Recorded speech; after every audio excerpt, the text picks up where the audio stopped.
cómo llegué a mi tema de investigación no es una pregunta fácil de responder, ¿no? Y por supuesto en la historia personal siempre hay elementos azarosos. En la mía hay dos cosas que resultaron decisivas para que yo pues acabara interesándome por la tecnología como concepto, ¿no?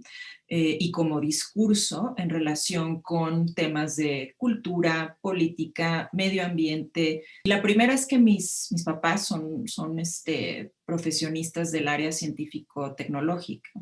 Y pues yo crecí escuchándolos analizar la realidad desde su perspectiva laboral, ¿no? Entonces el mundo laboral de mis papás fue lo primero que me despertó a mi curiosidad pues digamos, por las relaciones sociales de la ciencia y la tecnología, ¿no? Siempre me interesaron más las humanidades y la filosofía en particular. Yo trabajo en el departamento de filosofía de la Ibero y solo me percaté de la influencia que tuvo, la perspectiva pues, más científico-técnica de mis papás en mí, muchos años después, cuando estaba haciendo mi doctorado, que terminó siendo sobre los aspectos filosóficos y políticos de la defensa del maíz nativo en México. Tuve la oportunidad de estudiar filosofía en un contexto en realidad muy interdisciplinario, con mucha libertad para construir problemas, itinerarios de investigación singulares. Una educación así es, sobre todo en México, es un privilegio enorme, ¿no? Que en el fondo, pues mi búsqueda de un tema de investigación está, digamos, animada o estuvo animada en los años anteriores, pues por comprender la naturaleza de los privilegios, ¿no? En general. Por un tiempo mi tema de investigación fue la biotecnología, la cultura, el maíz, la identidad, etcétera. Y ahorita tengo un proyecto financiado por la Ibero que se llama Filosofía de la Práctica Editorial, acceso abierto y diversidad en perspectiva crítica. Inquietud de fondo, el tema, ¿no? Sigue siendo el mismo, ¿no? A veces los objetos pueden variar, pero la pregunta es algo que se va reiterando, se va también modificando poco a poco. Querría decir, ¿no? que la investigación pues es difícil, ¿no? Es un trabajo arduo, requiere sostener un deseo personal, ¿no? Y requiere sobre todo persistir, ¿no? Ante toda clase de dificultades y de adversidades. Aquí hay que recordar que la investigación nunca es neutral, ¿no? Quienes nos dedicamos a ella, pues mantengamos una vigilancia crítica, ¿no? Que nos hagamos ciertas preguntas respecto a nuestro trabajo, ¿no? ¿Para quién trabajamos, ¿no? Básicamente, ¿a quién beneficia lo que hacemos, ¿no? Y cómo podemos hacerle para que nuestro trabajo pues beneficie al conjunto o a quienes luchan, ¿no? Por la igualdad, por la libertad de todos y todas, ¿no? Y no a los intereses de algún grupo dominante, alguna corporación, etcétera, ¿no? Ser mujer y hacer investigación, ya sea científica o en humanidades, pues no solamente es una cuestión de estar incluida, ¿no? En lo que hay, es también una cuestión de interrogar lo que hay y de tratar de hacerlo de otro modo, ¿no? Por lo menos unos 20 años las mujeres no figuraban, ¿no? En la toma de decisiones. No parecían participar en la toma de decisiones a nivel de élites, ¿no?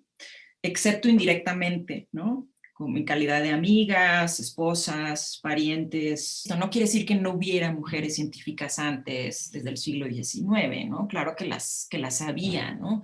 Pero es muy reciente que se estén, digamos, haciendo visibles y cobrando fuerza como actores políticos, ¿no? Como, digamos, un grupo, ¿no? Que desea, y de hecho, pues se empieza a organizar, ¿no? Y a tratar de influir, por ejemplo, en políticas públicas, ¿no? Este es un proceso reciente que sigue como en proceso de configuración. Y bueno, pues yo creo que en este sentido ha habido avances muy, muy interesantes en las últimas décadas, pues que se han nutrido, digamos, de fuerzas a veces contrarias, ¿no? En la sociedad. O sea, por un lado, bueno, tenemos un número creciente de investigadoras nacionales en todas las disciplinas. También ha habido una creciente politización de la ciencia y la tecnología en México, pues que se ha nutrido de los movimientos sociales, es decir, ha habido una colaboración estrecha, ¿no? En México. Ha sido el papel de las mujeres científicas mexicanas en la toma de decisiones, bueno, yo diría que ha sido limitado, invisible, etcétera, pero que de unos años hacia acá, pues ha crecido enormemente el margen de acción, ¿no? Y que la pregunta hoy es más bien, o sea, ¿cuál es el papel que deben tener las científicas mexicanas, ¿no? En la toma de decisiones, ¿no? ¿Cuál es el papel que deben tener? O sea, ¿qué concepción de la ciencia van a estar, digamos, abanderando, ¿no? Esa es la pregunta desde mi punto de vista. Yo creo, sinceramente, que para alcanzar una verdadera inclusión de las mujeres en la academia y en la ciencia, pues sí que hace falta desarrollar una crítica, ¿no?, de lo que se ha entendido por ciencia y academia en México, ¿no? Esa crítica, pues, no tiene que ser meramente teórica. La teoría es muy importante, ¿no? Pero más interesante para mí digamos, cómo se teoriza en la práctica, ¿no? Y, y en este sentido, pues sí me parece que es muy importante que las humanidades participen, las humanidades críticas participen pues en un examen, un análisis de las instituciones, de los criterios de evaluación, ¿no? De cómo de los documentos, ¿no?, que conceptualizan, que dicen esto es ciencia, esto no es ciencia, ¿no? Esto es buena ciencia, esto no es buena ciencia, ¿no? Esto se premia, esto no se premia. Con un espíritu, además, pues democrático, ¿no? Bien importante hacer una crítica filosófica y de género, de cómo se conceptualiza y se regula la actividad científico-tecnológica en el país, ¿no?